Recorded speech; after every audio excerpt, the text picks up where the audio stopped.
welcome to today's video. Today we're going to be discussing some of the geckos that are most popular in the reptile keeping hobby, and basically just some of the general care to decide which gecko you think would be best for you. We're going to start off with crested geckos because they are some of the most popular geckos in the entire hobby, and they're so popular you see them everywhere you go. You can see them at reptile shows or any common reptile store that you would visit. Cresties are typically recommended for beginners because they're so easy to take care of, and they also don't require a ton of space. So basically for a crested gecko, I recommend a minimum of a 2x2x2 enclosure, though some people do get away with an 18x18x24. So they don't take up a lot of space, but you do always want to make sure that they have a lot of height for climbing because these are arboreal geckos and they'll be climbing all over the place, including the front glass of the enclosure. Another thing that makes crested geckos one of the most popular pets is their diet. So a lot of people don't particularly like bugs or having to keep bugs in their household. Although crested geckos will still need bugs from time to time, they are not insectivores, so it's not something that they're going to be needing as much as other gecko species. But they're basically going to be eating a complete crested gecko diet, which is a fruit-based powder, and you mix it with water, and it just makes feeding them so much easier, and people that don't like dealing with bugs will appreciate the fact that they can just use a crested gecko diet instead. Crested geckos are also really great when it comes to handling. However, if you are completely new to reptiles and still a little bit freaked out, you should be aware that crested geckos will jump. They love jumping, so if that type of movement freaks you out, it may not be a good fit for you to start off with. But for people that are okay with it and enjoy it, it actually makes handling really fun with them, and they will jump from hand to hand and you get to play with them a bit. So it really depends on you and your preference. This is a species that will not require a water bowl. While you can offer it, they are not known to typically drink from standing water.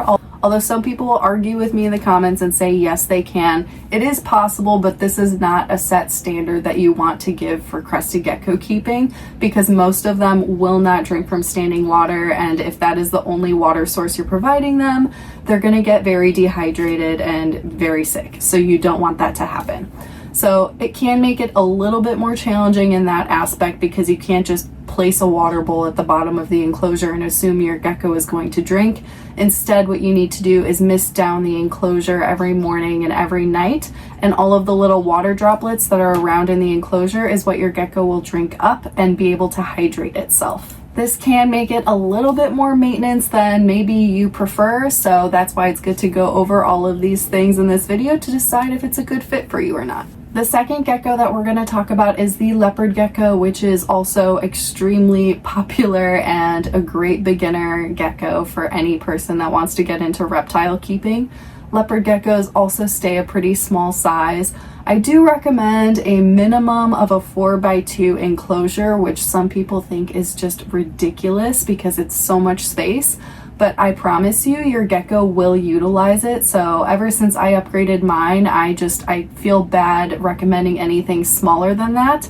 I think the minimum is a 40-gallon enclosure, but if you have the room, I would highly recommend giving them a 4x2 enclosure just to let them have all of that extra space for enrichment and climbing because they will use it. So this gecko is also pretty good with handling. They are very tolerant of it, although it's not something that they enjoy. It's not something that they're going to want to be doing. So you don't want to overhandle them and do it too often, but they will tolerate it from time to time. And something that makes them a little bit easier than crested geckos is the fact that they are not going to be very jumpy. So they will kind of just sit in one place and walk slowly on your hand. So it's definitely easier for someone that's just getting into reptiles that is still freaked out and not sure of the movement. For gecko movements are way more predictable and slow and just easier to manage than a crested gecko. One aspect about leopard geckos that a lot of people may not like, though, is the fact that they are insectivores. So they will not be eating a crested gecko diet of any fruit paste whatsoever. Leopard geckos are going to fully be relying on bugs. Some of the best bugs that you can feed them are black soldier fly larvae, crickets, and dubia roaches. If you are uncomfortable with this, then it may not be a good fit for you. Another thing that makes leopard geckos easy in some aspect is the maintenance. When it comes to care, they do not require a high humidity whatsoever. So because it's a dry space, it's not something you have to worry about misting down the enclosure to make sure it's humid. And these geckos actually will drink from water bowls, so you can just easily put a water bowl in and your gecko will hydrate itself as needed. So they are a little bit more lower maintenance than a crested gecko in that aspect. Something that may make them a little bit more challenging is the fact that these geckos do require heat. Crested geckos are completely comfortable with a room temperature and can overheat easily, so you don't want to be giving them heat. UVB is optional for them, but with a leopard gecko, they 1000% need that heat. They need a warmer climate, so you do need to be providing some heat source for them. UVB is not required for leopard geckos either, but it can be beneficial, so it's something that you can add. Also for crested geckos, it's not required, but it can be beneficial. Now we're going to move on to tokay geckos, which are also very popular, but maybe not kept as frequently as crested and leopard geckos, for the reason that these guys have a pretty notorious temperament that it just is not similar to a leopard or crested gecko. Tokay geckos are known to be very, very feisty, and they have a very nasty bite. So they are very beautiful geckos that a lot of people want to keep just because they look so cool. They're stunning bright blue with orange spots. However, they are not very nice. So if you don't mind that, and you're okay with it, and you know that this is an animal you're not really going to be able to handle, and if you are trying to handle it, you're most likely going to get a nasty bite, sometimes that appeals to people. If that appeals to you, a tokay gecko might be a good option for you. Tokays, because of this, are not beginner friendly, and they also have other requirements that can make them a little bit more challenging as well. These geckos also require heat. They also require a higher humidity, so you do need to be spraying down the enclosure. They are also a gecko that's not going to drink from a water bowl. Keep in mind, any gecko that is arboreal, you're going to have to be misting down the enclosure just to make sure they're hydrated. These geckos are also insectivores, so they are going to be eating lots of bugs that you are going to have to be providing. So again, if you're not comfortable with bugs, a tokay gecko is not a gecko for you. With a tokay gecko, I typically recommend a minimum of a 2x2x2 enclosure, or even larger. I think a 2x2x4 would be completely adequate for a tokay gecko. I would not recommend anything smaller than that because they are pretty big geckos and they do need a lot more space than some of the other species. Next gecko on the list is the Chinese cave gecko. These guys are not as common and much more difficult to find when you're trying to buy one. They're just not as popular and they're harder to find. But these geckos are super cool looking, and they have a really interesting set of rules when it comes to care. So these guys are also insectivores, so you do need to be feeding them a lot of bugs. There are no other replacements for this. You just have to be feeding them the insects that they need. They do have a humidity of 70 to 80%, which is pretty high, so you do need to be misting down their enclosure.